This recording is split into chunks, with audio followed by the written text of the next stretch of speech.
everyone, welcome back. My name's Amy. This is Dino Budgets, and today we are going to be budgeting paycheck number 1 for May. And so I am going to show you a little bit of my digital side of my budgeting. But before we do, we have to see what Trex is trying today. So remember that no matter what type of day you're having, at least you're not a Trex trying to run a food truck. These are finally becoming more popular in our area, which I'm super grateful for, because when we lived out in Oregon, they were everywhere and they were just so much fun to go to. And so now in Iowa, we're starting to get more and more of them. All right, so it is a nice, bright, sunny day, as you can tell behind my computer, and so I've just been budgeting. And what I'm gonna do is we're gonna start off here with the total amount I have to budget. This is paycheck number 1 minus any tithe that needs to come out. So I take that out first, and we are left with $25.46.70 this time around. So I'm going to put my absolute must in here, and that is the mortgage payment, $1514.02, and the car payment of $410, and then our bills for the entire month other than these two. And this month came to $504.82.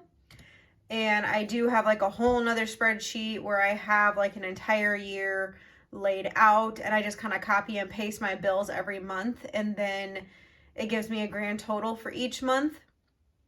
But there are some months where I have more bills, like this upcoming month of May. I have a sewer and trash bill for the house that only comes every 3 months, so it is a little bit higher on the bill side this time around.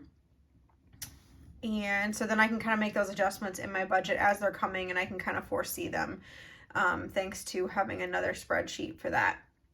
So food and gas budget, that comes out of the second paycheck of the month, so we can skip both of those.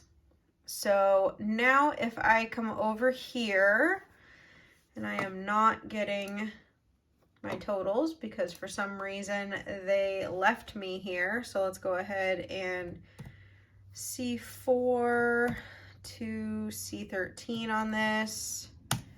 There we go. That is what I want to see. All right, so once we take out those absolutely necessary bills, we are left with $117.86 to budget with. This will go to any of my digital or cash sinking funds. So what I'm going to do, I've kind of already got this laid out how I want to on some scratch paper, but I want to kind of show you a little bit of my process. So I'm going to put in what I want, or what I thought I wanted to go into each of these envelopes, so you can kind of see how I work backwards to figure out where stuff is going. So for example, savings, I'm going to zero out that $117.86 and just take the $7.86, put that into savings, leaving me with $110. So let's see what I wanted to do. I wanted to put 20 into medical, and I wanted to put 20 into yearly bills. And then car maintenance, I wanted to do 10. I wanted to do 10 in Barney. Christmas, I wanted to do 20. Travel, we don't need anything in travel. We should be good to go on that. Events, I wanted to do at least 10. Dates, I wanted to do 10. Personal care, I need 40. I have a haircut coming up. And then if you saw my last cash stuffing, I did scratch off the last of my savings challenge. If you didn't see that video, I will link it up above for you. But it was a $15 total of what I needed to finish the savings challenge. And I actually had $15 left over in my wallet that I have set aside, so that I did not have to take a whopping $15 out of my what little amount I had in here, so to cash stuff this time around. So that one is marked off, but I did leave a note for myself. And then let's quick get our totals over here, because for some reason my sums have left me. Don't know why. So F4 to F11. There we go. That's what I want to see, because this will show me that I have now put $100 into cash envelopes when I only had 70 left. So I am actually $30 over budget, and I need to figure out how I want to adjust that going forward. So let's, alrighty. So let's see. So this is kind of the point I get to when I'm starting my budget, and then I decide where I want to back off of in order to make things kind of balance out. So I absolutely need the 40 in personal care because I do have a haircut coming up, so that must stay. But pretty much anything else between these funds and these funds can be adjusted. So yearly bills, we're going to leave that one because I do have a pretty good chunk of yearly bills coming up here in a couple of months. Medical, let's go ahead and drop that down to 10. So now I'm only $20 over budget. So probably the easiest way would just be to start taking like $5 away from like everything, but not all of them do I really want to take money away from. So car maintenance, I'm okay making that one $5, and Barney, I'm okay making that one $5. So now I have $10 left, and I don't want to zero out anything completely. So between these three categories, I need to figure out where I want to take $10 away from. So I think I'm going to leave the full 10 in events just because we have Mother's Day coming up, and I do want to make sure I have money in that envelope for that.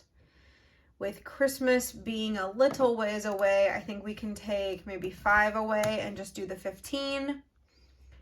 And then that pretty much only leaves the date category getting 5 taken away. Just because the 40 needs to stay and I want to keep events at the 10. So if we come over here and we see that we had our starting balance, these are the totals from our digital funds, leaving us $80 for our cash envelopes, and we did have a total of 80, leaving us that $0 balance, which is perfect because that means we gave everything a purpose and a place. And I think I'm happy with that. I think that's the way I'm going to leave it. Just, making my priorities here with, yearly bills being a priority, medical is always a priority. I do have an HSA fund, but I try not to dip into that at all possible. I do when I have to, but if I can have some saved up in the bank account, then I don't have to use the HSA. Again, haircut, personal care is a must this time around, and events with Mother's Day coming up. So pretty much the only ones I had any leeway on were dates and gifts, Christmas, Barney, and car maintenance. And to me, Christmas is a higher priority just because I'm getting a little bit of a late start on saving for that. So that is where we are at on that. So our next cash stuffing will be $80 into our cash envelopes.